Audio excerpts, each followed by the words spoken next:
Edit.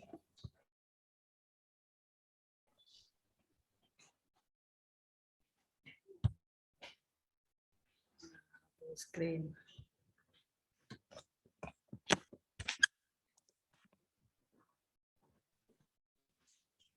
Oh, cool.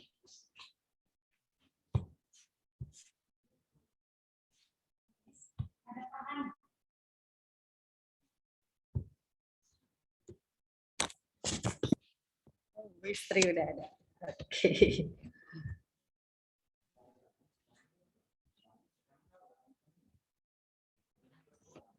Halo Bu Isri. Hai Bu Is. Sehat? Alhamdulillah. Nah, oke, sudah komplit.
Nah, sudah jam 4 pas.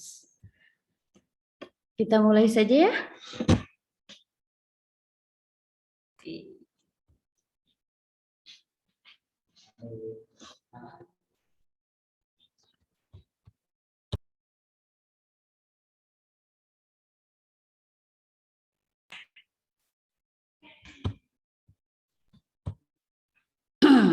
Baik, kita mulai aja acara hari ini. Waktu sudah menunjukkan jam 4. Assalamualaikum warahmatullahi wabarakatuh. Waalaikumsalam warahmatullahi wabarakatuh. Ya, selamat sore sahabat kelas kreatif Indonesia.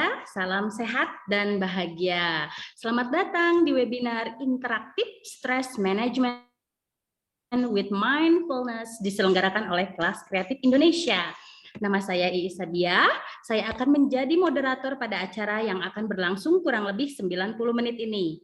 Dan sesuai dengan flyer yang telah kita lihat untuk acara hari ini, ada 2 pembicara yang akan memaparkan tema terkait stress management with mindfulness. Namun sebelumnya, kita awali dengan perkenalan dari kelas kreatif dulu. Dan perkenalan kelas kreatif ini akan dibawakan oleh Ibu Isri Laila Syatra. Kepada Ibu Isri, saya persilakan. Terima kasih Bu Iis. Bapak dan Ibu, saya izin screen share untuk memperkenalkan mengenai komunitas pendidik kelas kreatif Indonesia. Apakah sudah terlihat Bu Iis? Ya, sudah Bu. Baik. Halo, nama saya Isri Laila Syatra dan saya akan memperkenalkan mengenai komunitas pendidik kelas kreatif Indonesia yang mana dulunya ya, yang namanya Komunitas Pendidik Kelas Kreatif Indonesia, namanya itu berbeda-beda, ya, sebelumnya berbeda gitu. Ini adalah sebuah personal learning community atau PLC yang mana anggota komunitasnya beragam, ada guru, ada dosen, dan juga ada pemerhati pendidikan. Nah, pada tahun 2008 ketika didirikan, namanya adalah Education Development Project. Sementara 10 tahun kemudian, yaitu di tahun 2018, berubah namanya menjadi nama Kelas Kreatif, dan tahun lalu pada tahun 2020 namanya berubah menjadi Komunitas Pendidik Kelas Kreatif Indonesia sampai saat ini. Nah, sebagaimana halnya komunitas yang lain, bahwa Kelas Kreatif Indonesia memiliki visi yang salah satunya adalah menyediakan sebuah sarana pengembangan profesional secara informal, berbasis kolaborasi, dan di mana educator di sini saling berbagi, berdiskusi, belajar, dan juga berkembang bersama. Tidak jarang kami di sini berkolaborasi antara misalnya guru dengan guru, guru dengan dosen, ataupun dosen dengan dosen, bahkan kolaborasi seluruh anggota pada proyek-proyek tertentu. Nah, diharapkan melalui kegiatan-kegiatan ini, semua individu yang ada di Kelas Kreatif Indonesia itu bisa terlibat menjadi lifelong learner yang melakukan refleksi terhadap praktek mengejar masing-masing. Kemudian melakukan riset, setelah itu mengimplementasikannya di kelas. Dan tujuan akhirnya tentu saja ingin menginspirasi siswanya di kelas. Kemudian ini adalah tim manajemen di Komunitas Pendidik Kelas Kreatif Indonesia. Sebetulnya yang pertama itu harusnya foto Padadan ya, foto Padadan nih sebagai foundernya. Kemudian ada Bunda Ati, ada Pak Asep Dede, ada Pak Trisnendi, ada Bu Nusratu Nisa, ada Pak Belvin, ada Bu Pipit, Bu Tintin yang juga hadir di sini, dan juga ada Ibu Shirley.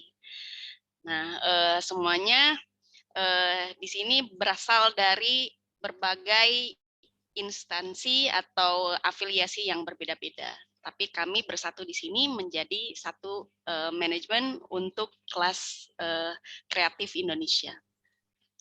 Nah, kemudian apa saja kegiatannya? Nah, pertama adalah kegiatan menulis. Selama berdiri atau selama didirikan, kita telah menciptakan atau menulis 10 buku, yaitu ada kelas kreatif tentu saja. Kedua adalah kelas inspiratif, ada kelas digital, dan juga pada kemerdekaan tahun lalu ya kita menciptakan sebuah buku yang namanya Belajar Itu Menyenangkan, dan e-book ini di-share ke seluruh Indonesia sebagai hadiah ya, hadiah ulang tahun kemerdekaan Indonesia dari Kelas Kreatif. Kemudian ada buku Membaca Itu Seru, kemudian buku Kelas Kreatif dengan Smartphone ya, bagaimana kita bisa mengajar secara interaktif hanya dengan melalui smartphone. Kemudian ada buku 105 Digital Tools for Interactive Learning, kemudian ada 30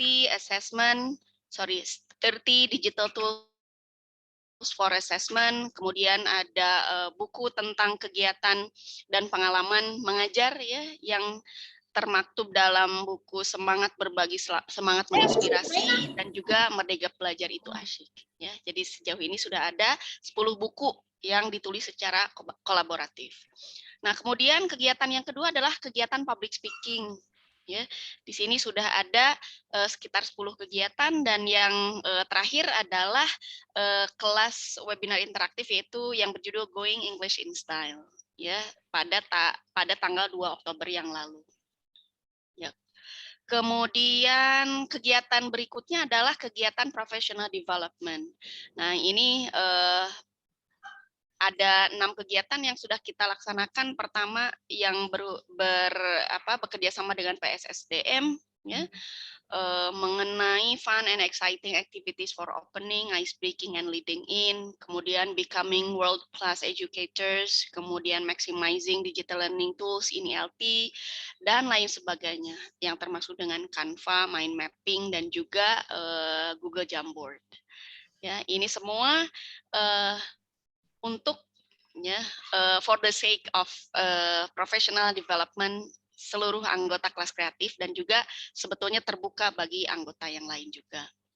Nah, kemudian kegiatan yang keempat adalah kegiatan partnership, ya, di mana kita bekerja sama dengan institusi lain seperti Universitas Telkom, ya, atau Telyu, kemudian ada PSSDM, kemudian ada TBI dan juga beberapa instansi lainnya. Kemudian kegiatan yang kelima adalah kegiatan anak, karena di sini anggotanya itu kebanyakan yang sudah berkeluarga, bapak-bapak dan ibu-ibu, ya, walaupun ada juga yang masih single, sehingga kami juga mengakomodir, ya, kebutuhan-kebutuhan anak-anak di member kita. Ya, pertama nih pernah ada kegiatan Postcard from the World, ya, Indonesia Exploring Borneo Island and its endangered animal dengan Miss Fania. Kemudian ada membuat game dari Android, kemudian kelas menggambar, kemudian kelas menulis, ini cita-citaku, dan akan ada beberapa kegiatan lainnya untuk anak-anak. Kemudian ada kelas webinar berbahasa Inggris. Nah, jadi yang sudah disebutkan tadi, pengantarnya itu bahasa Indonesia atau mix, ya, kadang-kadang. Namun untuk webinar yang ini semuanya berbahasa Inggris, ya. Ada critical thinking in ELT, kemudian developing an excellent English conversation club, kemudian ada TEYL, kemudian unboxing descriptive paragraph, multiliteracy in classroom setting, ada fun and interactive reading activities for school and home, dan lain sebagainya. Yang mana narasumbernya itu dari kelas kreatif juga, dan juga dari luar kelas kreatif, para expert. Ya. Kemudian ada kelas bahan ajar nih, kegiatan membuat media ajar visual. Di sini ada sudah beberapa, ya, sudah 5 kali nih, sudah 5 kali kita melaksanakan kelas membuat bahan ajar berbasis visual. Ya.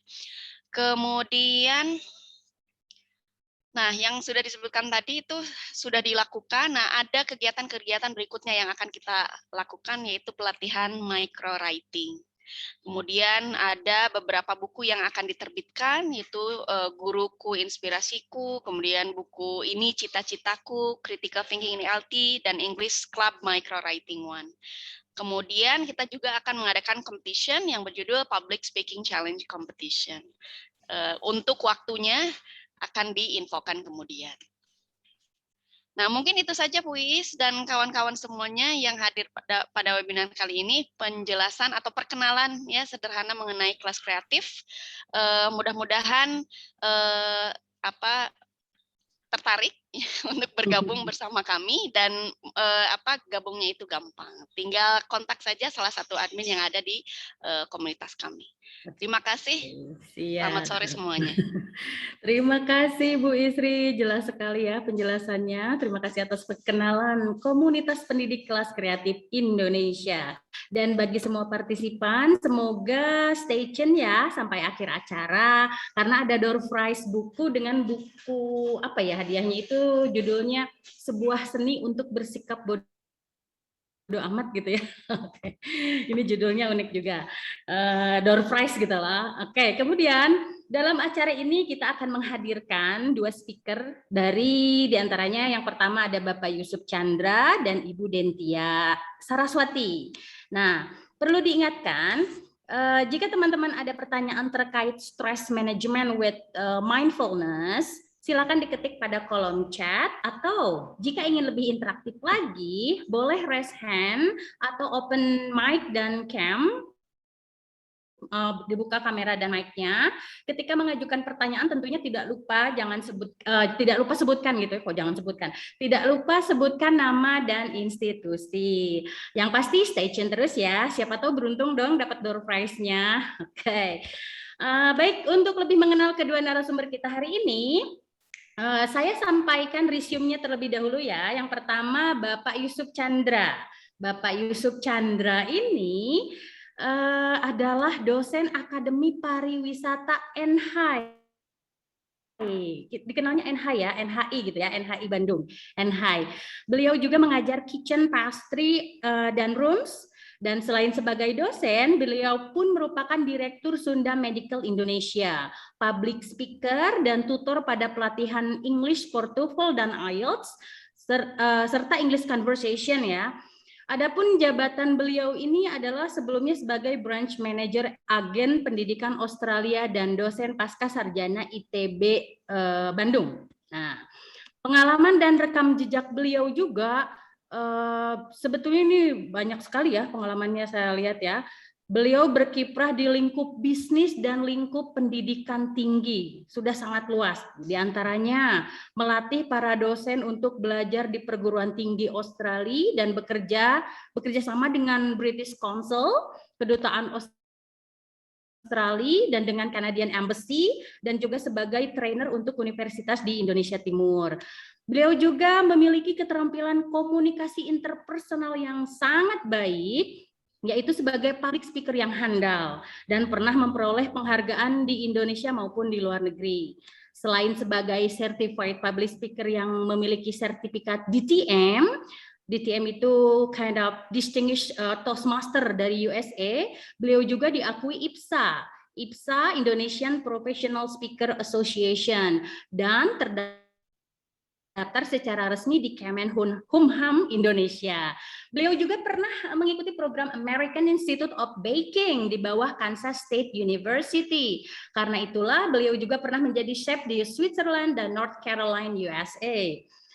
Terbukti dong beliau itu memiliki keterampilan organisasi, manajemen waktu, dan dapat bekerja dalam berbagai peran ya, yakni ahli dalam perencanaan, manajemen, dan kepemimpinan program pendidikan tinggi. Berikutnya, narasumber kita yang kedua adalah ada Ibu Dentia Saraswati. Tidak kalah hebat, Ibu Dentia ini adalah Vice President of Education pada ACBD Toastmaster Club. Beliau juga merupakan Teaching Assistant pada English Academy by Ruang Guru ya. Kemudian pelatih ahli kecerdasan emosi atau Certified Emotional Intelligence Coach. Beliau juga seorang praktisi NLP. NLP itu Neuro Linguistic Programming dan Mindfulness. Seorang yang sangat proficient pada dynamic leadership dan motivational strategies. Beliau juga sangat memahami EFQM, yaitu European Foundation for Quality Management, sistem manajemen mutu ya, dan pernah juga terlibat dalam sebagai asesor pada Dubai Quality Award, dan saat ini beliau terlibat dalam public speaking dan leadership training at Toastmaster International. Nah, wow, pengalamannya juga sampai kurang lebih 14 tahun ya di bidang reservation, revenue, groups, event, finance, and sales and marketing. Luar biasa ya.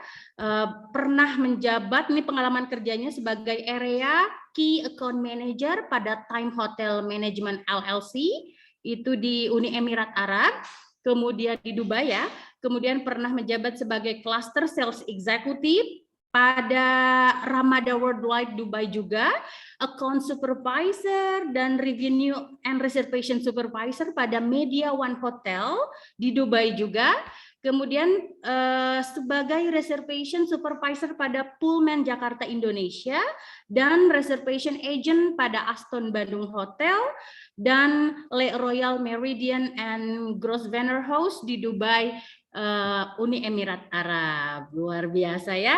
Baik, tanpa berlama-lama kita akan melihat atau akan mendengarkan uraian dari pembicara pertama, yaitu Bapak Yusuf.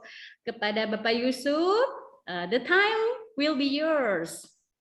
Maaf, Ibu, sebetulnya yang pembicara pertama adalah Dentia Saraswati. Bapak, Ibu dulu ya, Ibu. Kepada Ibu Dentia. Terima kasih, Bu Is. Ladies first mungkin ya, Pak ya. Oke, selamat sore semuanya, Bapak Ibu semua, teman-teman semua. Terima kasih sudah hadir di sini. Saya senang sekali ya, terutama diberikan kesempatan oleh kelas pendidik kelas kreatif, komunitas pendidik kelas kreatif Indonesia untuk memberikan materi tentang stress management hari ini. Jadi mungkin setelah diberikan penjelasan singkat oleh Ibu Iis sebelumnya, saya akan mulai share screen aja. Hari ini kita akan membahas tentang penanganan stres melalui mindfulness. Nanti juga akan dibahas, ini tadi sudah diterangkan sedikit tentang saya tidak perlu menerangkan. Jadi agenda hari ini kita akan sama-sama lihat atau belajar mengenai apa sih yang menyebabkan kita stres gitu kan. Lalu apa pengaruhnya bagi kesehatan fisik dan mental kita, dan juga mindfulness itu apa? Karena terutama di Indonesia masih banyak persepsi yang salah tentang mindfulness. Nanti kita akan luruskan di pembahasannya, dan nanti kita lihat bagaimana mindfulness mengatasi stres. Terakhir tentunya saya akan sharing tips or tricks mengatasi stres. Ya. Sebelum saya mulai, mungkin ya kalau nanti akan ada pertanyaan, boleh ditulis dulu di chat box. Pertanyaannya akan kita jawab di sesi terakhir aja setelah Bapak Yusuf memberikan materi. Mungkin jadi biar langsung semua kita jawab bersamaan. Yang pertama, saya ingin tahu Bapak Ibu semua di sini, kira-kira apa sih yang biasa menyebabkan Bapak Ibu stres atau teman-teman stres? Yang paling sering gitu, apakah pekerjaan kah, keadaan di rumah, kondisi sakit? Oh ya betul, sakit, kondisi fisik ya. Anak ya betul bisa menyebabkan stres. Anak saya juga kadang-kadang sering sekali bikin saya stres. Pas experience betul sekali, nggak punya uang, itu paling ini ya, paling utama itu bikin stres sampai kepala cenut-cenut, betul sekali, kerjaan dan pekerjaan. Dan kayaknya hampir semua orang pernah mengalami stres kan, nggak ada kayaknya satupun yang belum pernah mengalami stres. Sebetulnya stres itu wajar dan normal karena stres adalah cara tubuh kita merespons sesuatu, terutama tekanan.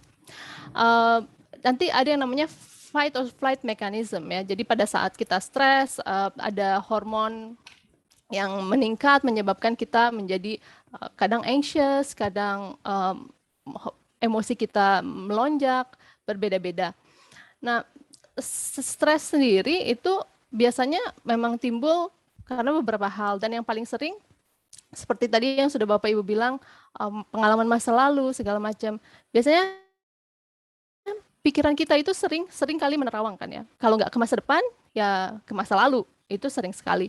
Dan menurut Forbes artikel, yang ada online artikel dari Forbes, itu menyatakan 50% waktu kita digunakan untuk mind wandering. Entah itu ke masa depan atau ke masa lalu.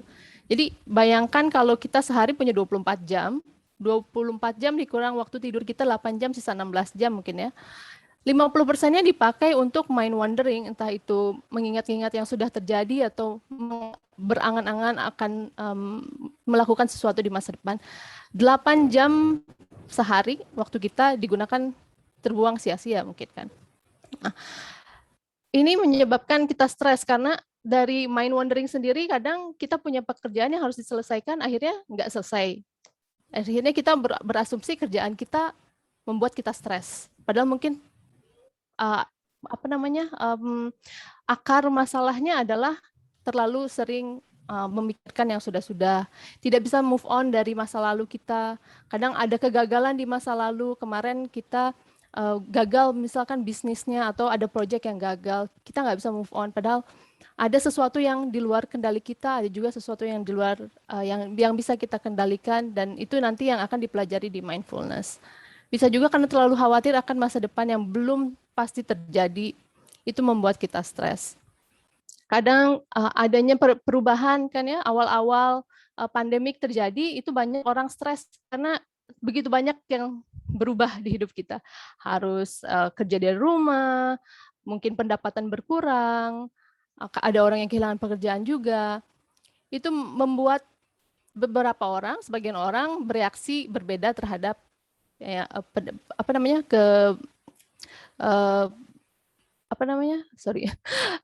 terhadap keadaan yang terjadi. Dan juga kadang informasi yang kita dapatkan dari luar terlalu banyak dan kita overwhelm, akhirnya kita tidak mampu mengelola informasi-informasi yang ada, membuat kita juga stres. Dan yang terakhir sebetulnya memendam segala hal sendiri. Banyak keseringan ibu-ibu misalkan di rumah ya, dia merasa stres karena terlalu banyak kerjaan. Padahal intinya tidak bisa reach out kepada mungkin keluarga atau suami, bahwa terlalu banyak kerjaan yang harus dikerjakan di rumah, meminta bantuan, itu dipendam sendiri, jadi membuat diri kita stres sendiri.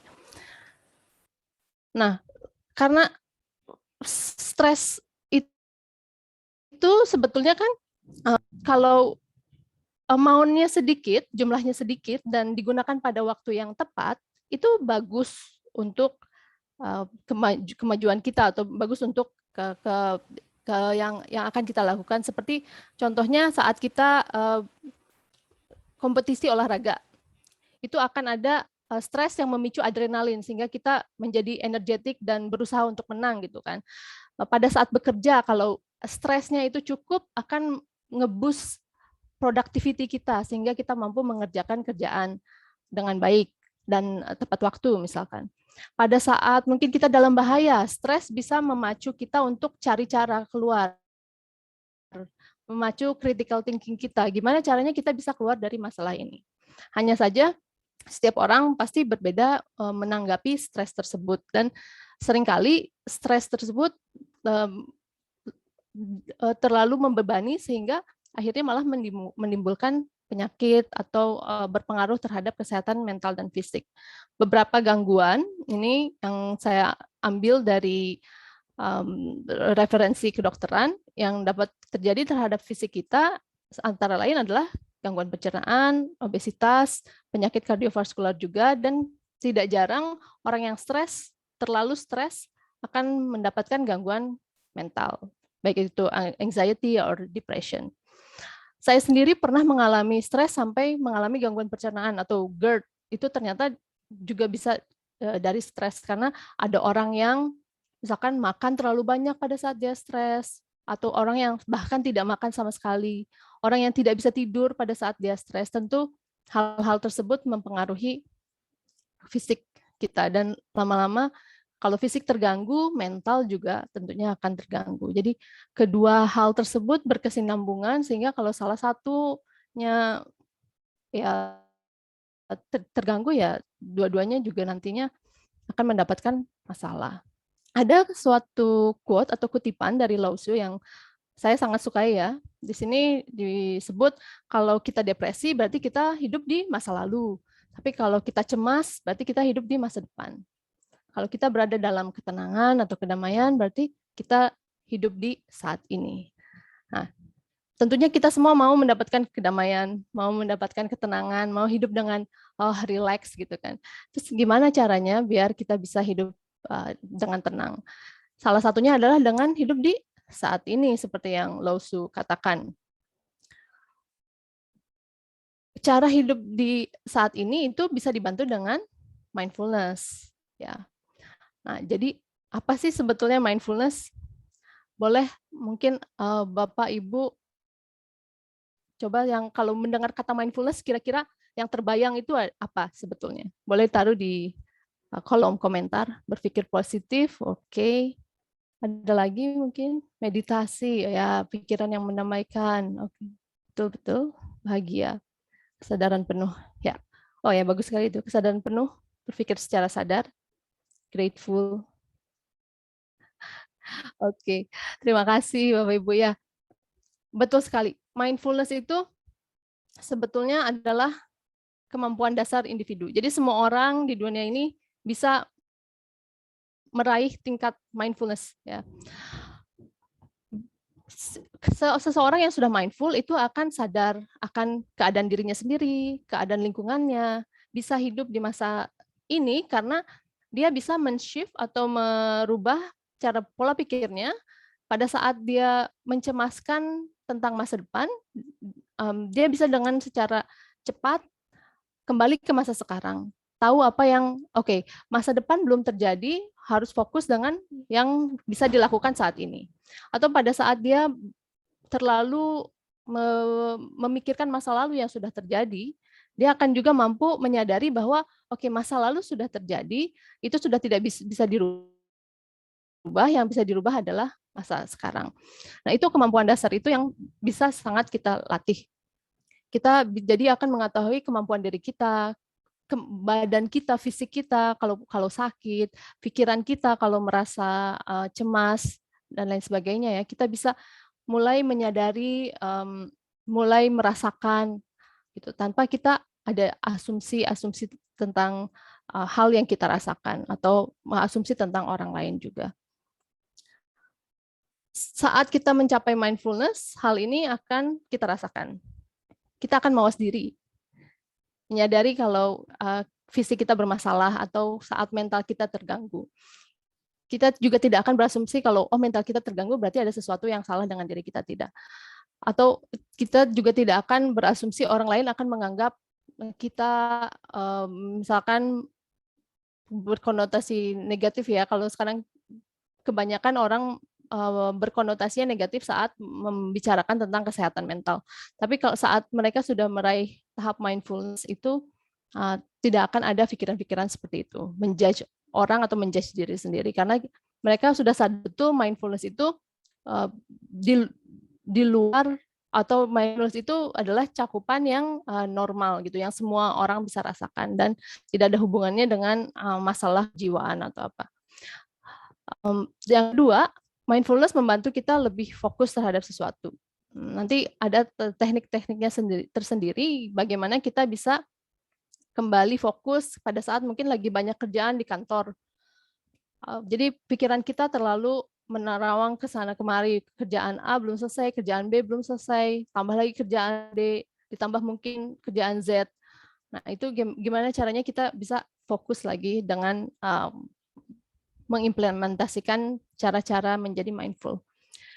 Yang ketiga, kita tidak akan mudah terpancing emosi, karena pada saat kita sudah menjadi mindful, kita akan bisa pause atau berhenti sejenak sebelum menyikapi sesuatu. Jadi kalau istilahnya ada react dan respond, biasa kita mengatasi sesuatu itu langsung bereaksi dengan hal yang terjadi kan, defensif seperti itu. Tapi kalau kita sudah menjadi mindful, kita bisa diam sejenak, berpikir sebetulnya yang benar tuh yang mana gitu. Jadi dicerna dulu semua yang terjadi, baru nanti direspon dengan lebih baik.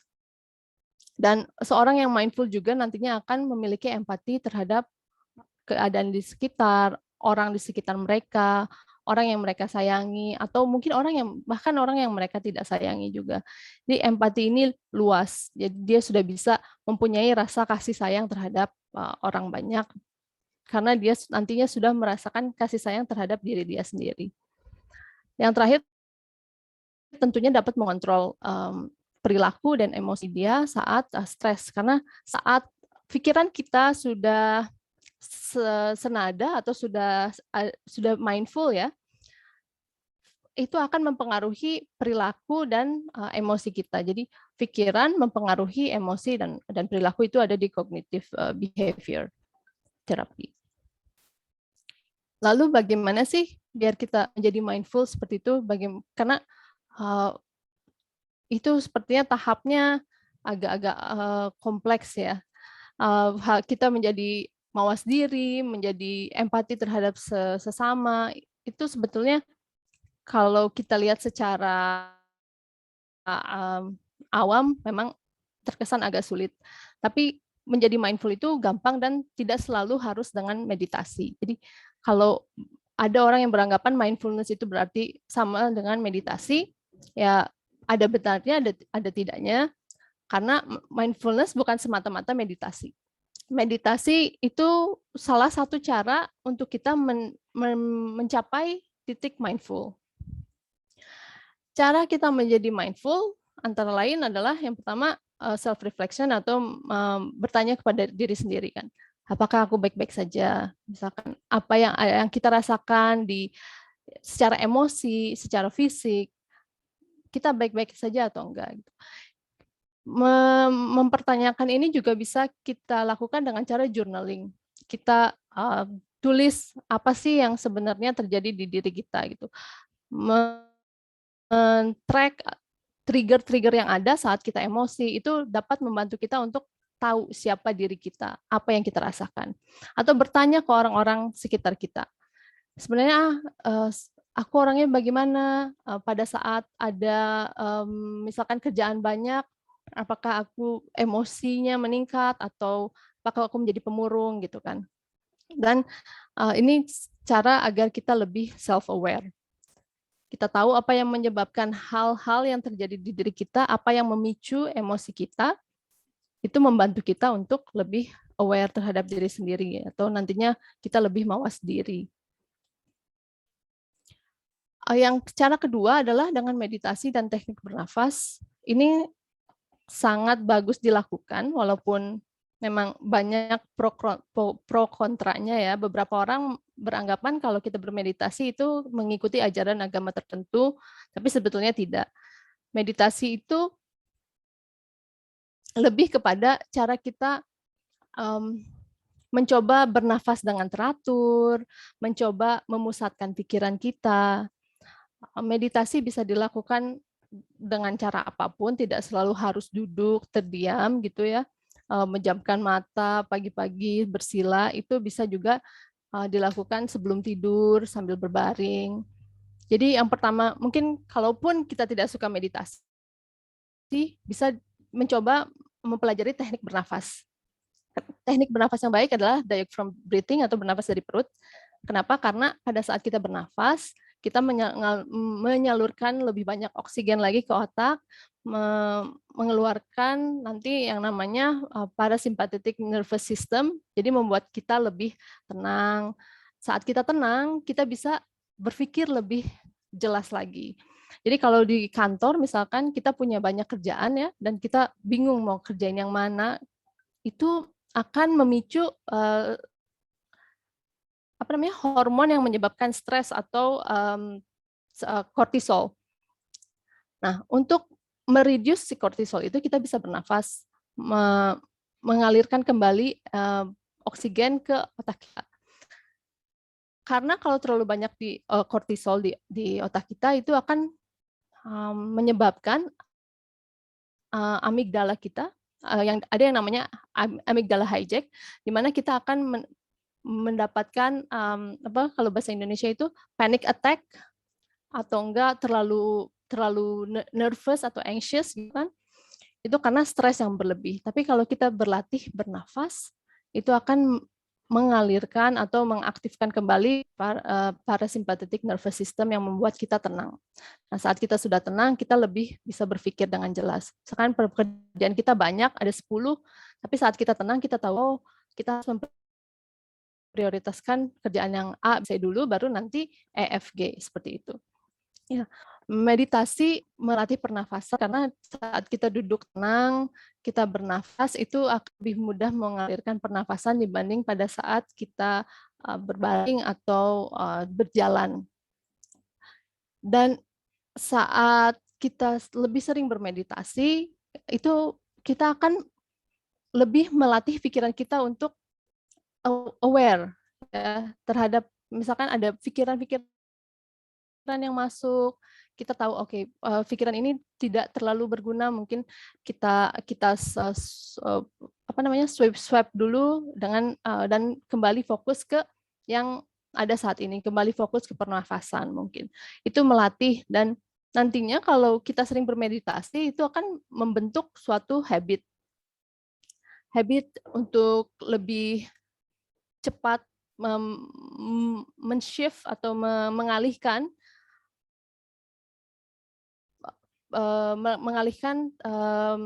kondisi kita pada saat kita stres menjadi tenang gitu. Dan meditasi juga biasanya, meditasi dan pernafasan ini dapat mempengaruhi, membuat emosi kita lebih stabil. Yang kedua, menjadi mindful juga dapat dilakukan dengan olahraga. Karena pada saat olahraga kan ada hormon yang dikeluarkan ya, hormon yang membuat kita bahagia. Dopamin, endorfin, itu itu membuat kita lebih happy gitu kan. Nah, tapi kalau misalkan pun kita bukan orang yang senang olahraga, saya juga bukan orang yang senang olahraga, keluar atau ke gym gitu ya, kita bisa bergerak dengan cara lain.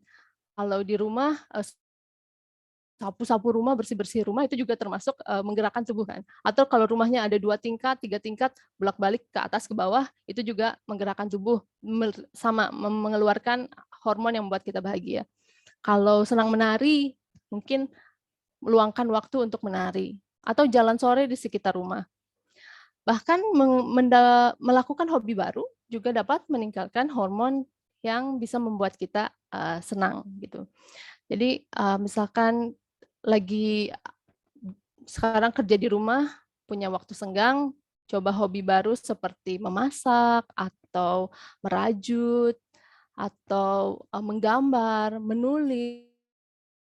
Ya, selama kita menjalankannya dengan senang, itu akan membantu untuk mengeluarkan hormon-hormon yang baik untuk tubuh kita. Yang paling penting lagi adalah menuangkan pikiran. Ini bisa dilakukan dengan journaling, bisa dilakukan dengan percakapan dengan orang yang kita percayai. Yang paling penting jika tadi stres karena pekerjaan yang banyak misalnya ya. Nah, kita bisa tuangkan itu di kertas to-do list, membuat to-do list. Saat kita hanya memikirkan pekerjaan kita, wah pekerjaan kita banyak dari A, B sampai Z gitu, belum dikerjakan. Itu hanya akan ada di pikiran kita, tapi tidak tersusun rapih. Kita nggak tahu mulai dari mana. Saat kita tuangkan dalam tulisan, kita akan bisa lihat lebih jelas lagi. Oh, ternyata pekerjaan B tidak terlalu penting dibanding kerjaan C. Mungkin kerjaan C yang akan dilakukan duluan gitu kan. Jadi menuangkan pikiran itu juga bisa jadi salah satu cara kita untuk lebih mengorganize kerjaan-kerjaan kita. Bisa juga kalau misalkan kita sedang merasa stres dengan keadaan di rumah, kita berkeluh kesah dengan keluarga, dengan kakak, adik, atau sepupu, atau orang tua, atau siapapun juga, itu membuat kita merasa lebih lega dan siapa tahu mereka punya sudut pandang yang berbeda yang akan memberikan kita mungkin suatu saran untuk menyelesaikan masalah yang sedang kita hadapi.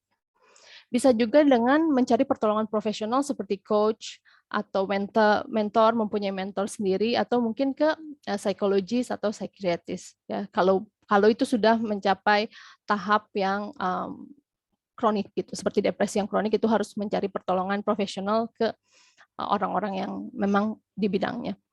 Tapi kalau misalkan kita hanya membutuhkan guidance untuk bisa menjalani hidup lebih teratur lagi, bisa mendapatkan pertolongan dari coach atau mentor.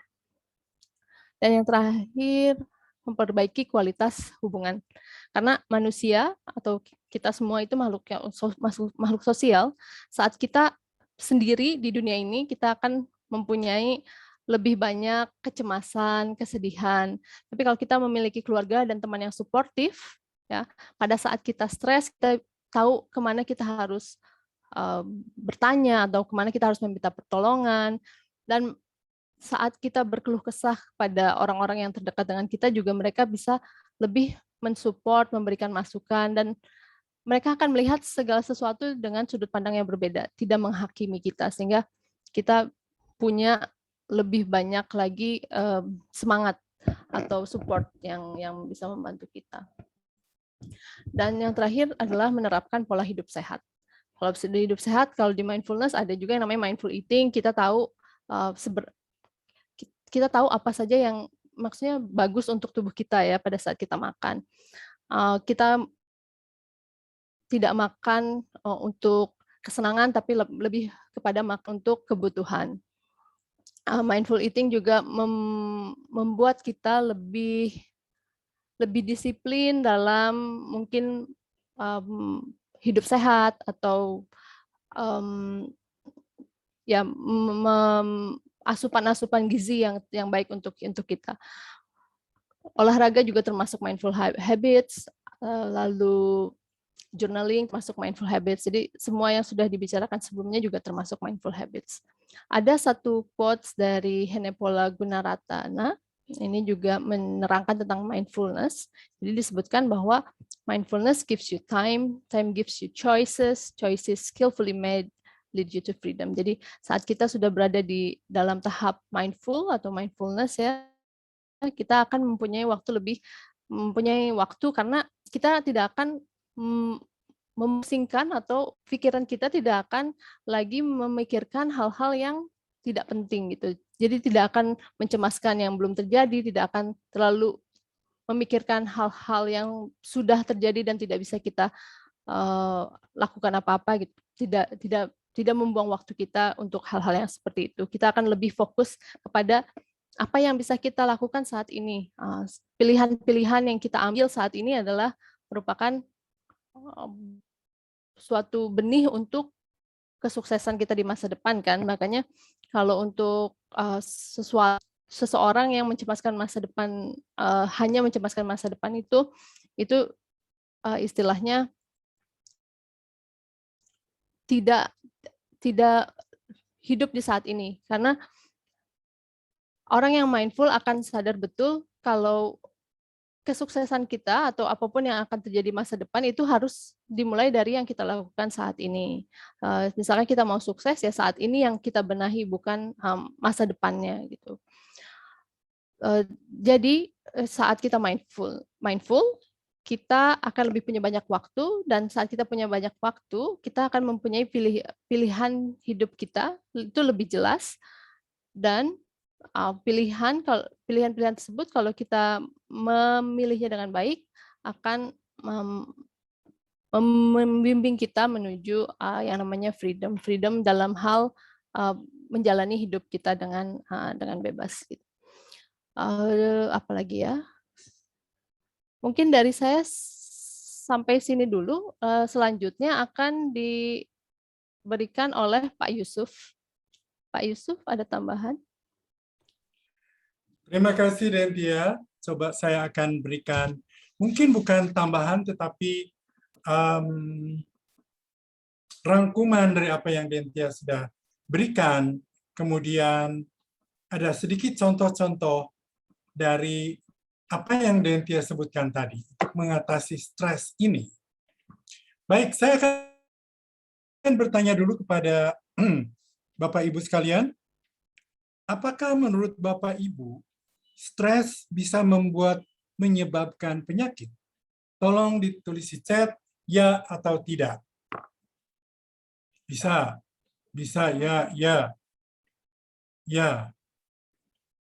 ya, sakit mah, ya. Jadi kebanyakan setuju, bisa banget bahwa stres itu bisa menyebabkan penyakit. Pertanyaan kedua, apakah stres bisa membuat wajah kita lebih tua dibandingkan dengan teman seumuran? Apakah stres bisa membuat wajah kita lebih tua? Bisa jadi ya, kusam. Betul. Ya. Bisa, ya. Bisa banget. Ya.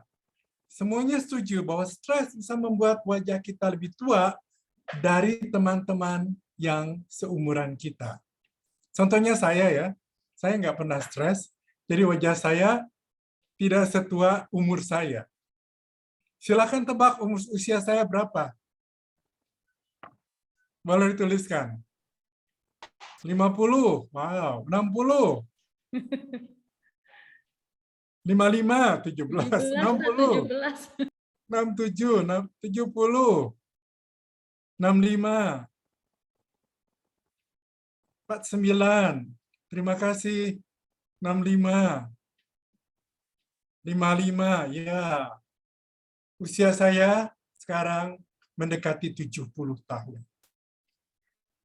Tapi dibandingkan dengan teman-teman saya dari IKIP, itu wajah saya kelihatan jauh lebih muda dari mereka.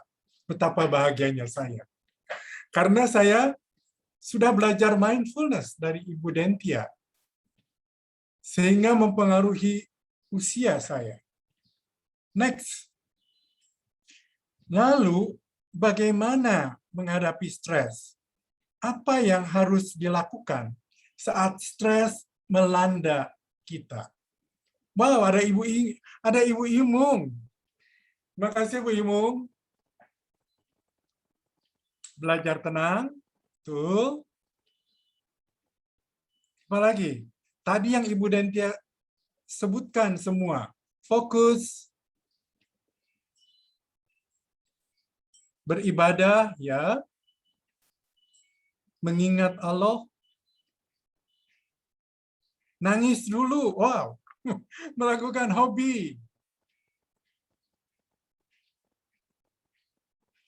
Baik, ibu-ibu dan bapak-bapak sekalian, saya akan memberikan sedikit rangkuman dari apa yang Ibu Dentia berikan. Ketika stres melanda kita, apa yang kita bisa lakukan? Yang pertama jelas kita belajar mindfulness. Mencoba untuk menjadi tenang, dekat dengan Allah. Kemudian tadi Ibu Dentia katakan olahraga tiap hari. Makan makanan yang sehat. Jangan asal makan saja. Apalagi kita sudah di usia lanjut, kita harus makan makanan yang bergizi. Makanan yang tidak terlalu banyak pecin atau pewarna dan sebagainya. Kemudian belajar bersantai. Banyak bersyukur. Yang penting lagi perluas pertemanan. Teman itu bisa membantu kita. Saya berteman dengan Dentia yang jauh lebih muda dari saya, atau saya berteman dengan Ibu Imung Hikmah, walaupun Ibu Imung di Jakarta, saya tetap berhubungan. Kenapa saya melakukan itu? Karena dengan berteman, saya merasakan aura positif yang masuk ke dalam diri saya. Dan aura positif ini membuat saya menjadi mindful, menjadi lebih tenang, menjadi punya orang untuk curhat, untuk ditanyakan apa sih yang harus saya lakukan bila saya terjadi begini, begini, begini. Itu sangat penting. Perluas pertemanan, istirahat yang cukup. Nah, ini yang sering dilupakan. Banyak sekali orang-orang seperti Dentia katakan, kita semua sama, punya 24 jam sehari. Tetapi kita menggunakannya untuk menerawang. Pikiran kita ke sana kemari, berpikir, mencari jalan keluar dan sebagainya. Sehingga tidur kita sangat kurang. Yang tadi Ibu Dentia sebutkan minimal 8 jam sehari. Itu orang hanya bisa tidur 2 jam, 3 jam. Dan apa yang terjadi ketika kita tidak cukup istirahat?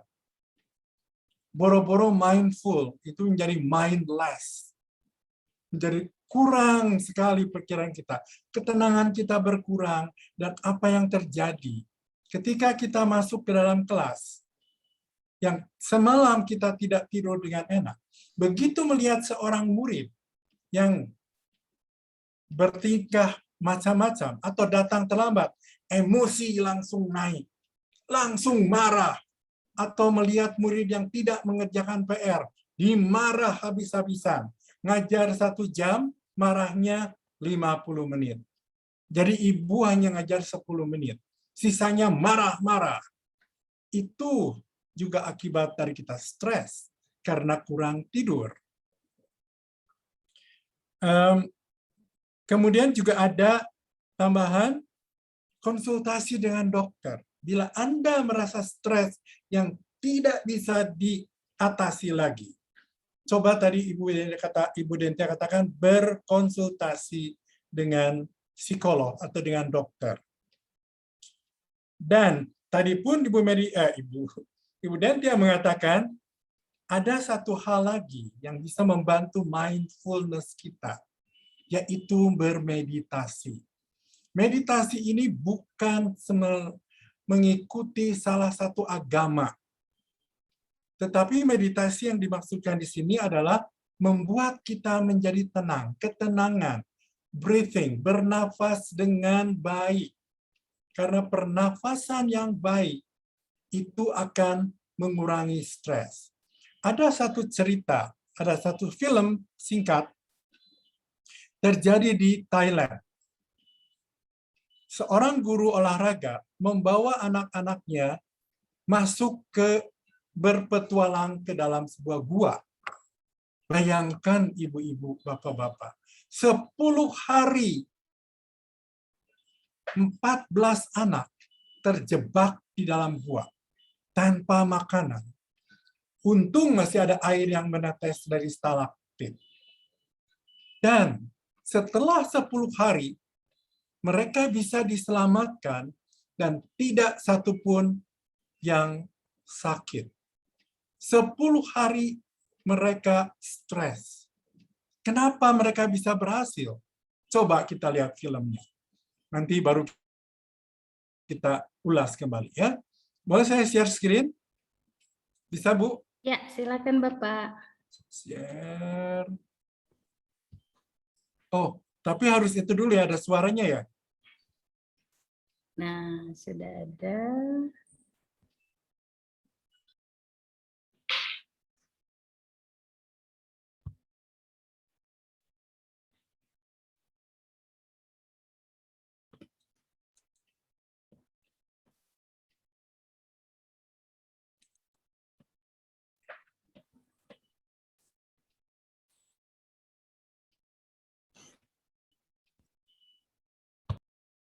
Ada suaranya? Udah muncul belum? Belum, Pak. Belum muncul. Oh. Baru terlihat layar. Hitam ya? Nah, sudah mulai. Missing soccer team found alive. Nah, sudah ada, Pak. Images everyone hoped, but no one Mungkin expected to dibesarkan, see. Pak. 12 boys and their soccer coach yang found mana ya? alive inside this cave in Thailand. Sebentar, yang mana? Oh. Nah, The boys, ranging in age from 11 to 16, have been feared dead after they went missing with their 25-year-old soccer coach in the Tam Luang Nang Nong cave in the mountains of northern Thailand. Now the world watched in disbelief at the group, still in their soccer jerseys, huddled together 2 miles inside the caves. Someone in the group asks how long they've been down there. You have been here 10 days. 10 days. You are very strong. Very strong. The sound of water and the darkness of the video, an indication of just how far and how deep into the earth the team of English divers had to go to find them.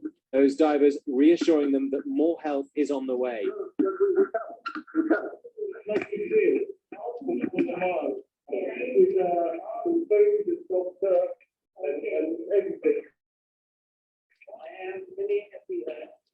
We are happy too. The team is believed to have entered the cave on June 23rd. When one boy missed his birthday the next day, the alarm was raised. The teams abandoned bikes, helmets, and cleats, then found outside the cave entrance. And it's more of a labyrinth than a cave. Miles of passageways and tunnels running underground that can flood up to 20 feet during heavy downpours. The team's coach, who previously posted these images of his team on social media, would often bring the team here for excursions. It's believed the group crawled through a narrow channel within the cave that then became flooded in a sudden heavy downpour. The water now, the floodwater is getting higher and higher.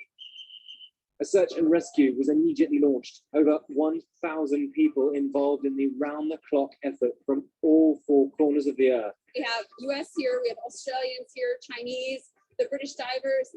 Rescue teams drilling holes using ultrasonic sensors, dropping maps and care packages through small crevices in the hope the team was alive. Inside the cave, rescuers squeezed through tight passages.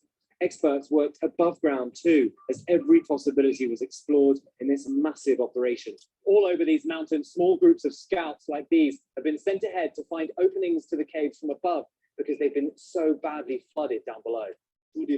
It's too deep for you to find. This geologist told me his team can scan 200 yards down into the earth, looking for gaps to knock through new entrances. And a nation looked on. The boy's parents prayed at the mouth of the cave. This mother calling out, "My son, come out. I'm waiting for you here." Rescue divers pulling themselves along ropes deep inside, fighting against powerful currents. The plan was to be able to reach this cavern, which rescuers believed to be above the water level and where they hoped the team had sought refuge. It turned out there were another 400 meters further into the cave network. Because that's ready to go in. Ben Raimnants was one of the rescue divers. He's a cave explorer who's been living in Thailand for 18 years. What's it been like in the cave? The first days was very hard, and I had very little hope in getting through because it was raining a lot and the outflow was very hard. It was really pulling hand over hand, and it was like diving in cafe latte, and I had no hope in making it that far. So, but then as they installed more pumps, the water down, the rain got a bit less, the visibility got better, and actually today the visibility was, you could almost drink the water. Cave diving in a place like this is a daunting task. So you have to maintain sort of siphons filled with water. You have to dive down and come up, and then you're back to rock climbing, really, or huge breakdown hills, and then like that. So it takes about an hour and a half to 2 hours, depending on the amount of gear you have to drag behind you, and then the diving starts. Going into water up. Yeah. So the water is about 21 degrees Celsius in the chamber itself, with nearly 100 Fahrenheit, which doesn't make it easy. Then he saw a hopeful sign, writing on the wall of one of the passageways, which he says indicated that he and the other rescuers were going in the right direction. I'd like to believe it's the kids writing because they look quite fresh, and there's a bit of a tradition going on with youngsters to football clubs and so on, to go in the cave, see how far you go, and then you write your name on the wall.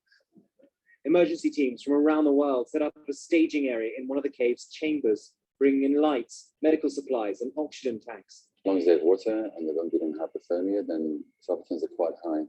And then, far earlier than most expected, the Thai provincial governor announced that miraculous news. All 12 boys and their coach have been found alive. It's incredible news. Thailand's prayers have paid off. Families gathered outside the cave are overjoyed. What condition are they in? They're very weak. Very weak. Yeah, but they're all alive. All alive, not in life-threatening conditions. No. So they're going to be okay. No guarantees, but yes. The biggest challenge actually right now is simply the fact that they have been without food for 9 days.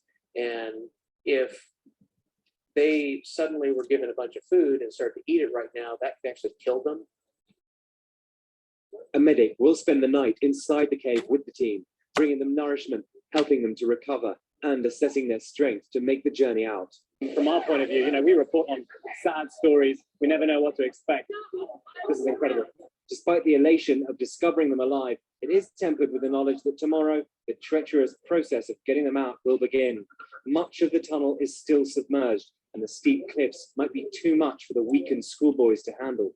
If they're in a place in the cave that is safe from further flooding, then the safest option is to just keep supplying them in the cave with food and the ability to purify water. If the area that they're in is not safe, if the rains come and the water goes up, then the big issue that they'll be facing is the fact that it is now the only real option would be to dive them out. And that is both technically very challenging. It's also incredibly risky. We're going to come together to figure out what the best possible solution is and kind of be able to get the kids out as safely and as quickly as possible. Time is not on their side. Heavy rains are expected again any day now. Once the heavy rain starts, the whole system will fill up, and the flow is too hard. There's no way you'll get in. So now we just did a bit of a inter between the two rains. So we get really lucky now that we progressed this much. Despite the hopeful scene here outside the entrance, a happy ending to this story has not yet been written. The group must make it out, and that journey will be a lot more difficult than the one they took in. For Nightline, I'm James Longman in Chiang Rai in Thailand. Hi everyone, George Stephanopoulos here. Thanks for checking out the ABC News YouTube channel. If you'd like to get more videos, show highlights, and watch live event coverage, click on the right over here. to subscribe to our channel, and don't forget to download the ABC News app for breaking news alerts. Thanks for watching. Ya, itu ceritanya. Mereka 13 anak bisa aman, bisa keluar dari gua itu dengan sehat, tanpa makanan. Bayangkan kalau kita berada dalam keadaan seperti itu, stres akan melanda kita. Dan ternyata salah satu guru yang membawa anak-anak ini adalah guru meditasi. Dan guru ini menyarankan anak-anak itu untuk tenang, mindfulness, bernafas dengan seperti biasa, dan mencoba bermeditasi. Karena dengan meditasi, menurut cerita berikutnya, anak-anak ini akan menjadi lebih bisa menerima apa adanya.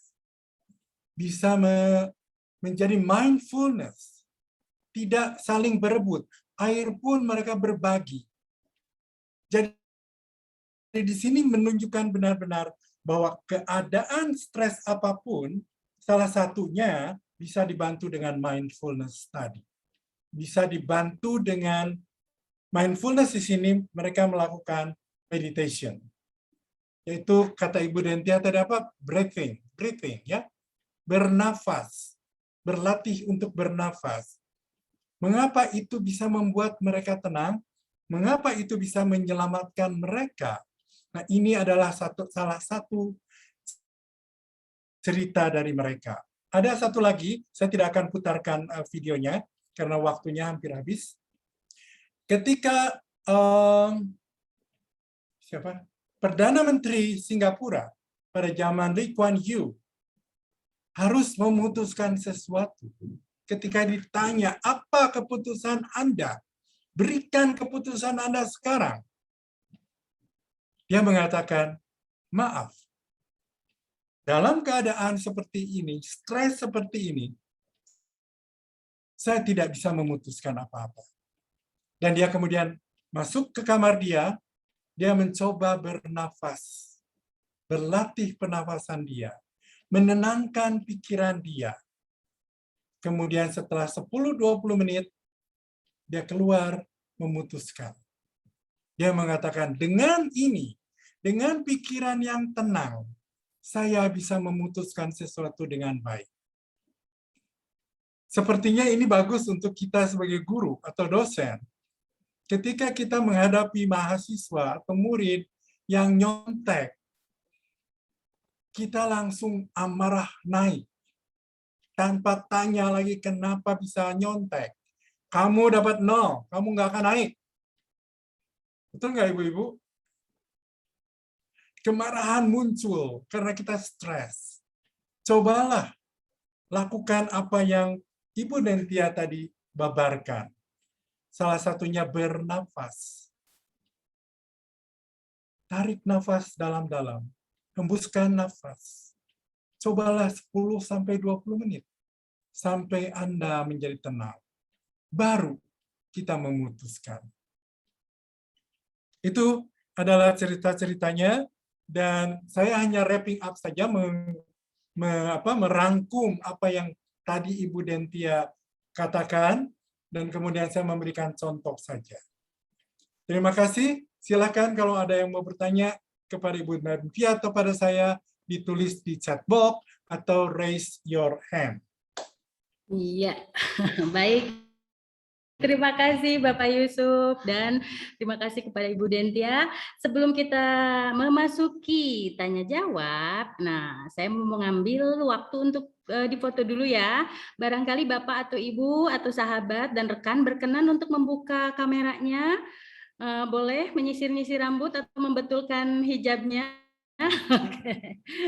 Diperkenankan lipstick atau make up kameranya. Iya, oke.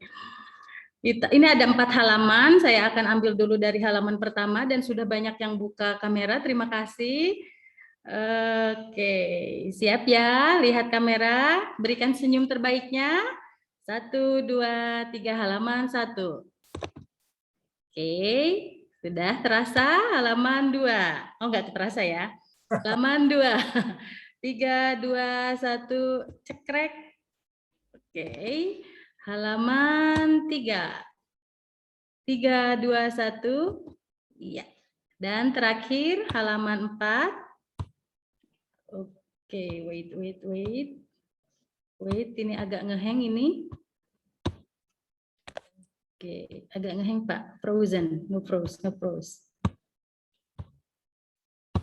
Oke, sudah halaman 4. Iya.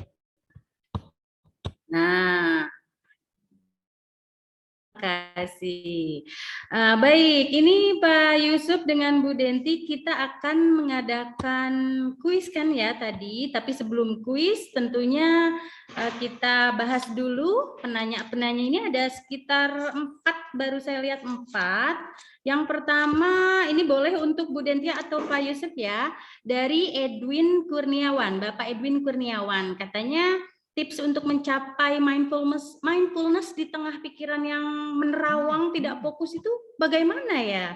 Nah itu, silakan Ibu Denti atau Pak Yusuf, mangga. Boleh. Oke. Jadi biasanya ada beberapa hal ya Pak Edwin kalau kita nggak fokus, karena terlalu banyak pikiran di kepala kita sehingga kita nggak tahu mau mengerjakan yang mana dulu, kita biasanya jadi pikirannya kemana-mana. Ibaratnya kalau diri kita adalah suatu box perhiasan gitu ya. Di dalamnya misalkan pikiran atau kemampuan kita itu adalah perhiasan yang berharga dan kita masukkan terlalu banyak hal-hal yang nggak penting, kertas, boneka, gimmick-gimmick kecil atau apapun sebagainya di dalam kotak perhiasan itu. Pada saat kita mau cari perhiasannya terlalu banyak kan yang ada yang menumpuk di atas. Jadi kita nggak bisa lihat si perhiasan itu. Nah, begitu pula pikiran kita, terlalu banyak hal-hal tidak penting di pikiran kita atau tidak terorganize, itu juga bisa membuat kita tidak tahu cara mengembalikan kemampuan kita ke misalkan mengambil kemampuan atau potensi diri kita, sehingga kadang-kadang kita tidak fokus. Cara pertama sih sebetulnya gampang, di list down dulu. Kalau itu berdasarkan pekerjaan, misalkan tidak fokusnya karena sebuah pekerjaan, kita tulis dulu. Karena biasanya setelah kita melihat, kita lebih mengerti lagi. Di pikiran kita, aduh pekerjaan kita ada banyak nih, ada 100, A, B, C, D, E, F, G. Ternyata pada saat kita tulis, oh nggak sejelimet yang kita pikirkan gitu ya. Itu terjadi pada saya juga beberapa hari yang lalu. Seminggu ini saya ada kelas setiap hari, ada project malam hari, ada seminar hari Sabtu, Sabtunya misalkan malamnya juga ada IG Live dan lain sebagainya. Ada harus mengatur jadwal-jadwal tertentu. Nah itu di pikiran saya itu terlalu banyak, tidak tahu mau dikerjakan yang mana dulu, jadi tidak bisa fokus. Yang pada saat saya tuliskan berdasarkan hari, berdasarkan jam, saya tahu ini kira-kira dikerjakannya pekerjaan yang satu berapa jam ya. Oke, mungkin hari Senin sekitar 2 jam dialokasikan untuk yang ini, Selasa ini, Rabu ini, Kamis ini, dan lain sebagainya. Pada saat sudah dilakukan, ditulis, ternyata tidak semumet yang kita pikirkan. Yang kedua, kalaupun itu tidak berhasil, kita coba tadi meditasi dan bernafas. Misalkan tidak bisa fokusnya bukan karena itu. Kita punya satu pekerjaan tapi tetap tidak bisa fokus. Kita coba bermeditasi dengan fokus ke pernafasan. Kenapa fokus ke pernafasan? Karena kita at least punya salah satu yang dituju. Itu melatih pertama, meditasi pertama adalah fokus ke pernafasan.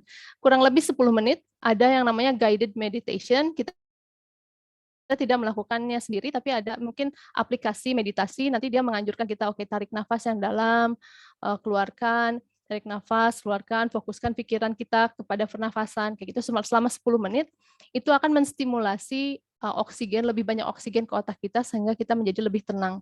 Saat kita tenang, biasanya fokusnya akan muncul dengan tiba-tiba. Boleh dicoba, itu tidak akan terjadi mungkin sekali atau 2 kali ya. Kalau kita rutin melatih pernafasan kita setiap pagi, coba saat kita bangun tidur, 10 menit pertama, sebelum kita misalkan, atau setelah kita ke bersih-bersih ya, 10 menit kita alokasikan untuk meditasi itu akan memberikan dampak besar pada hidup kita dan pada hari kita, sisa hari kita. Itu boleh dicoba. Apakah itu menjawab pertanyaan Pak Edwin? Semoga Pak Edwin, yang mana Pak? Yang manakah Pak Edwin? Oh, oke. Iya, sudah. Terima kasih. Kemudian ada pertanyaan dari, ada tambahan mungkin dari Pak Yusuf? Enggak, betul sekali. Kalau saya menghadapi masalah, karena memang tadi kata Ibu Dentia mengatakan di otak kita ini terlalu banyak masalah-masalah yang enggak perlu. Dengan bermeditasi atau dengan berlatih bernapas 10 menit pagi, 10 menit malam, itu membuang segala macam yang tidak penting di dalam otak kita. Dan biasanya saya bisa menemukan jalan keluar.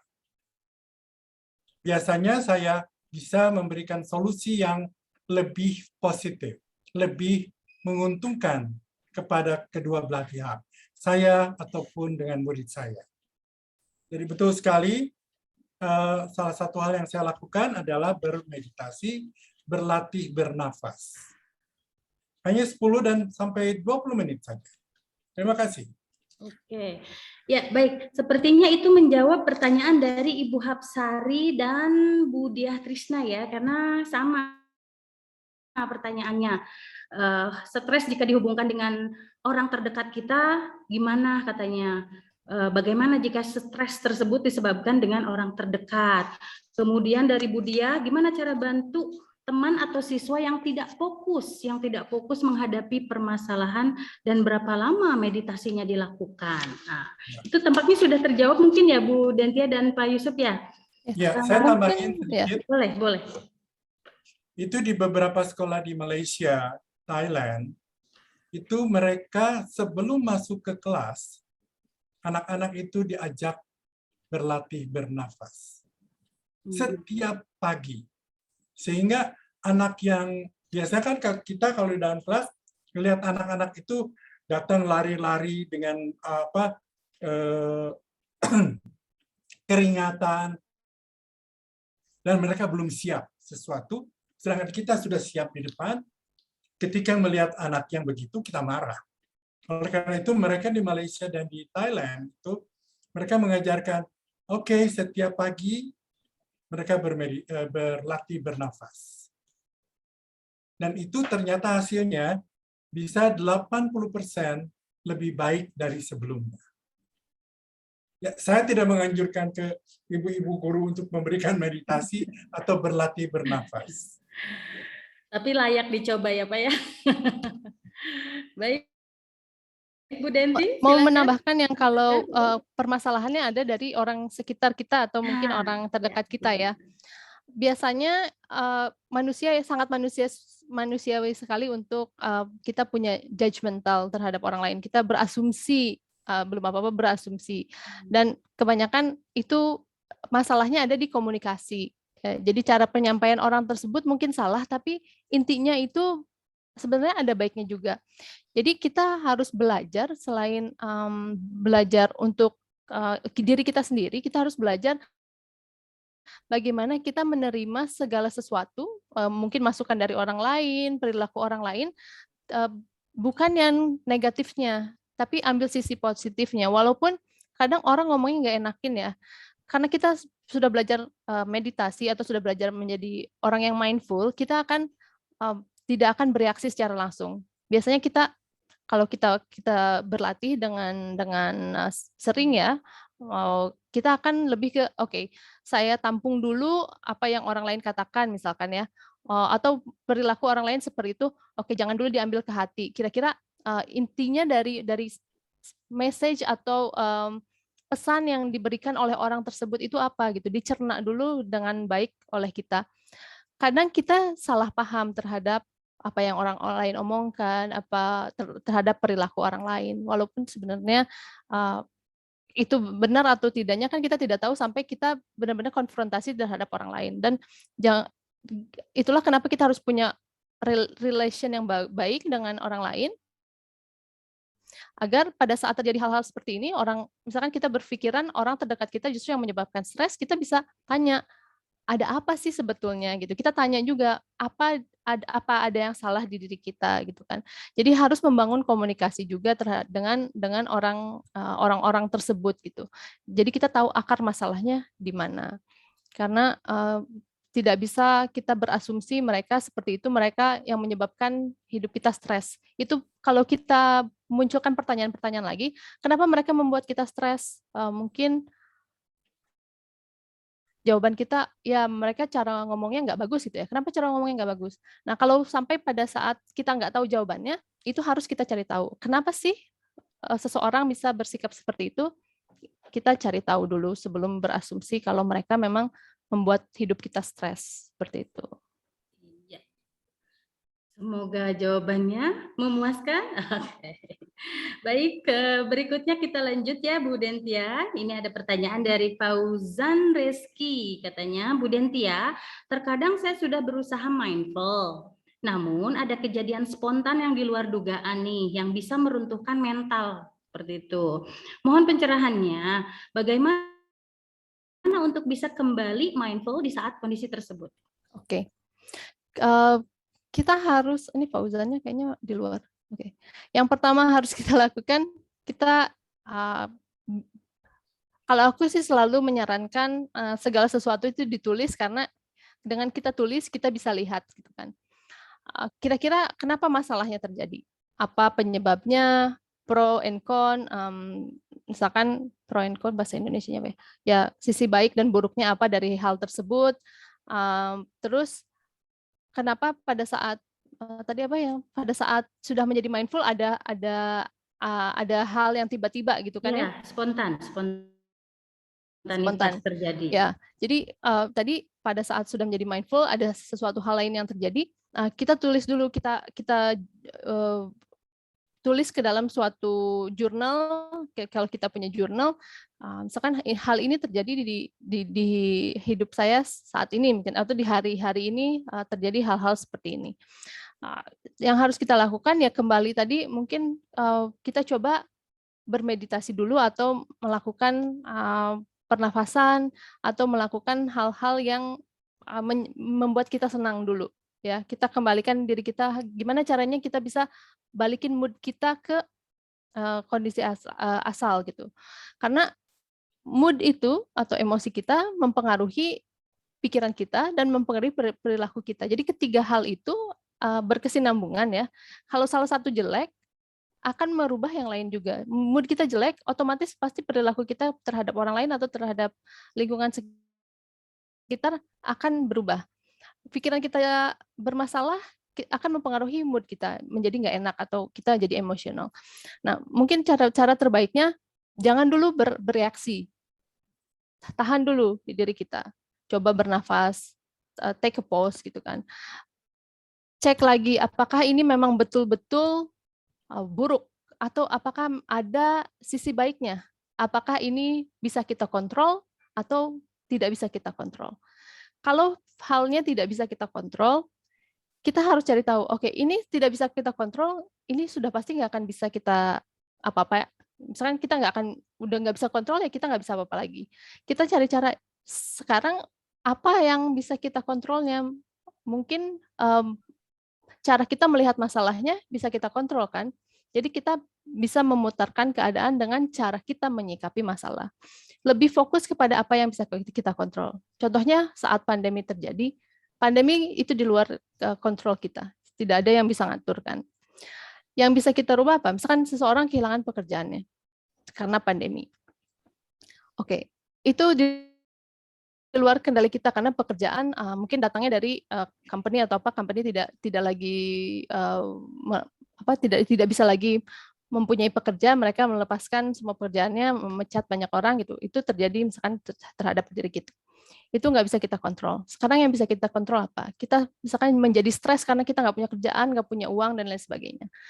Kalau kita hanya fokusnya, saya kehilangan pekerjaan, nggak punya uang, nggak bisa apa-apa, stres, ya otomatis hidup kita akan stres terus. Tapi kalau kita fokusnya, oke, itu nggak bisa kita rubah, tapi ada hal lain yang bisa kita rubah. Contohnya, cari pekerjaan lain, cari sambilan, cari cara untuk menghasilkan uang dengan cara misalkan jualan atau jadi reseller atau cari cara lain yang benar-benar bisa kita kontrol. Karena kalau fokusnya hanya kepada hal yang tidak bisa kontrol, ya hidup kita nggak akan berubah.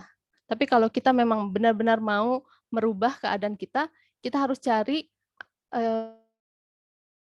atau fokuskan diri kita kepada hal yang lebih bisa kita kontrol gitu. Semoga itu menjawab. Bagaimana dari Pak Uzan Rezki ya? Bagaimana dengan Bapak Yusuf? Tambahannya memang itu semua harus kita lakukan. Kita punya Allah. Kembalilah kepada Allah. Berdoalah. Kita sebagai manusia sudah berusaha dan belum menemukan jalan keluar. Dan kalau kita dekat dengan Allah, kita berdoa kepada Allah, pasti Allah akan memberikan jalan keluar. Karena kalau kita bicara dengan manusia seperti tadi, nanti jadi gosip, jadi banyak lagi masalah lain. Cobalah berdoa, cobalah kembali bersolat, tahajud. Itu mungkin akan membantu. Bila kita sudah melakukan apa yang Ibu Dentia tadi sebutkan, sudah belajar menarik nafas, tapi tetap persoalan itu datang lagi. Kita sebagai manusia ini orang lemah, nggak bisa mencari jalan keluar dengan diri sendiri. Tapi untunglah karena kita punya Allah. Berdoalah, dekatilah kita dengan Allah. Terima kasih. Baik, terima kasih Pak Yusuf dan Bu Denti. Ini ada penanya berikutnya dari Ibu Ades Leoni. Katanya, saya merasa bila ada masalah, terus saya curhat ke orang lain. Sepertinya nambah masalah baru. Nah, terus lalu saya lebih banyak berpikir sendiri. Dan saya merasa nyaman bila demikian. Apakah itu termasuk bagian dari mindful? Apakah sehat untuk diri saya? Oke, saya dulu Pak yang jawab. Ya, silakan. Jadi jawabannya lebih kepada apakah masalahnya terselesaikan gitu. Selama masalahnya terselesaikan dan tidak membuat diri kita lebih ada beban, ya, itu sah-sah aja, atau itu berarti kita sudah punya tingkatan mindfulness karena kita sudah bisa menyelesaikan permasalahan sendiri, bisa melihat situasi dengan lebih luas lagi, tidak perlu orang lain untuk mungkin terlalu ikut campur dengan masalah yang kita alami. Selama masalah kita terselesaikan dan kita tidak punya beban, itu berarti cukup, ya. Hanya saja jangan sampai kita memendam sendiri, masalahnya tidak terselesaikan, nanti lama-lama menumpuk di otak kita dan akan menimbulkan suatu saat akan menjadi kita mendapatkan buncah, masalahnya malah membuncah gitu kan, ya, meledak. Salah satunya kalau itu terjadi dan masalahnya belum terselesaikan, mungkin kita belum mendapatkan orang yang pas untuk diajak berbicara, ya. Nggak semua orang terdekat kita bisa melihat masalah dengan baik. Kadang orang terlalu banyak menghakimi, ya. Cari orang yang bisa mendengarkan, bisa lebih memberikan solusi gitu. Kalaupun memang tidak menemukan orang seperti itu di sekitar kita, ya dengan profesional tadi, mungkin dengan coach atau mentor, itu bisa. Karena mereka akan melihat masalah dari sudut pandang yang berbeda tanpa menghakimi orang tersebut, ya. Biasanya kita merasakan masalahnya lebih besar karena pada saat kita berkeluh kesah, orang itu menyampaikan sesuatu balik kepada kita yang tidak bisa kita terima. Jadi kita merasanya nggak ada gunanya berbicara dengan orang tersebut karena hanya menambah masalah. Itu mungkin belum menemukan orang yang tepat aja. Tapi kalau masalahnya sudah selesai, ya saya rasa cukup. Iya, bagaimana Pak Yusuf mau menambahkan? Cukup, ya. Kalau kita sudah menemukan way out-nya, ya sudah, kita merasa nyaman, kita merasa tenang, itu sudah cukup. Terima kasih. Baik, ini karena waktunya sangat singkat sekali, sudah mau mendekati 90 menit terakhir kita, karena kuisnya belum ada. Nah, kebetulan kami sediakan door prize-nya 1 buku. Untuk itu saya persilakan boleh dari Ibu Denti atau Pak Yusuf yang membuat Ibu Denti pertanyaan aja. terkait kuis. Lady. Jadi nanti yang bisa menjawab door prize-nya itu buku ya Pak ya. Ya, Oke, dari Bapak mungkin. enggak dari Bu Denti ya. Oh, dari Bu Denti. Ya, silakan Bu Denti. Kuisnya Oke, untuk pertanyaannya satu aja ya pertanyaannya. ya. Satu aja. Mungkin sebutkan salah satu manfaat yang bisa kita dapat dari meditasi. Manfaat. Nah, Pak Edwin yang muncul paling awal, mangga dipersilakan Pak Edwin dibuka mic-nya.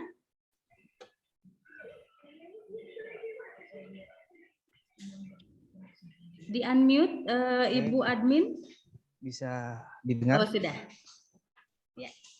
Oke, terima kasih Bu Lisabia selaku moderator kegiatan hari ini webinar dengan tema Stress Management with Mindfulness. Pertama, terima kasih atas perkenannya bisa bergabung di kegiatan hari ini. Sungguh luar biasa dan cukup bangga terhadap kegiatan ini. Baik, langsung saja singkat terkait pertanyaan kuis yang disampaikan oleh Bu Dentia tadi. Bagaimana manfaat meditasi. Seperti yang dijelaskan oleh narasumber tadi, baik itu Bu Dentia maupun Pak Yusuf Chandra, bahwa manfaat meditasi ini dalam rangka bagian dari mindfulness. Bagaimana kita bisa mengelola diri kita menjadi tenang, agar kita bisa fokus terhadap apa yang akan kita sampaikan, apapun itu pekerjaan. Kemudian dengan meditasi kita tidak emosional, kemudian kita juga bisa menghadirkan rasa hati yang bersyukur. Kan dengan meditasi kita bisa mengelola pikiran kita seperti apa yang dijelaskan oleh Bu Dentia tadi, seorang pakar NLP, kalau saya ingat tadi, bagaimana menemukan apa yang ada di dalam kepala kita ketika kita stres. Tentunya apa yang akan kita cari itu sulit kita temui. Namun ketika diri kita tenang, damai, ya, mudah-mudahan kita bisa fokus dan kita bisa seperti yang apa ini sama Bu Dentia tadi, menulis satu persatu apa yang akan kita kerjakan, sehingga stres atau tekanan apapun itu yang akan mengganggu diri kita itu dapat kita atasi dengan baik. Itu mungkin lebih kurang manfaat daripada meditasi. Ya. Dan meditasi itu bisa dengan bernafas, ya, mengatur nafas, bisa dengan kata Pak Yusuf dan Bu Denti juga kita bisa berzikir mengingat Allah Subhanahu Wa Taala sebagai tempat kita yang paling hakiki. Mungkin itu jawabannya, mudah-mudahan bermanfaat dan terjawab atas apa yang ditanyakan. Terima kasih. Bagaimana Bu Denti? Iya, betul sekali ya, ditambahkan dengan manfaat journaling juga. Selamat Pak Edwin. Selamat Bapak Edwin. Nanti dihubungi oleh Ibu Tina. Terima kasih Bu dari Lisabia. tim kreatif. Ya, selamat. Mudah-mudahan yang mengajukan pertanyaan juga ini belum terjawab semua sebetulnya. Ya, dan semoga dari semua pertanyaan yang dijawab juga belum memuaskan sehingga semua partisipan bisa mencari tahu jawabannya atau bertanya langsung melalui sosial media dari Bu Dentia atau Pak Yusuf Chandra. Nah, itu sangat terbuka sekali ya Bu Den ya dengan Pak Yusuf. Oke. Baik, karena kuisnya sudah didapatkan oleh Pak Edwin, selamat. Dan akhir penghujung acara ini kita sudah jam 5.30 ya, sudah 90 menit kita bersama. Terima kasih atas kehadirannya dan terima kasih dan penghargaan yang setinggi-tingginya untuk our both remarkable guest speaker, Pak Yusuf dan Bu Dentia, dan semua tim kreatif yang membantu, Bu Isri dan Bu Tina. Kita akhiri acara ini, kegiatan ini. Semoga semuanya selalu sehat dan selamat bermalam minggu. Have a great Saturday night, everyone. Assalamualaikum warahmatullahi wabarakatuh. Waalaikumsalam. Terima kasih kelas kreatif. Terima kasih Bu Dentia. Terima kasih semuanya. Terima kasih semuanya. Terima kasih Bu Dentia, Pak Yusuf. Terima kasih Bu Dentia, Pak Yusuf. Sama-sama Bu. Oke, Pak Edwin menghubungi Ibu Tina ya di chatnya, silakan. Di chatnya Bu ya. Oke, oh, Pak Edwin ada di grup kreatif kan ya, kelas kreatif? Iya. Ya? Oh iya ya, ada. Ada di grup Siap. kreatif. Gampang. Oke. Gampang, Terima oke. kasih. Terima kasih Bu.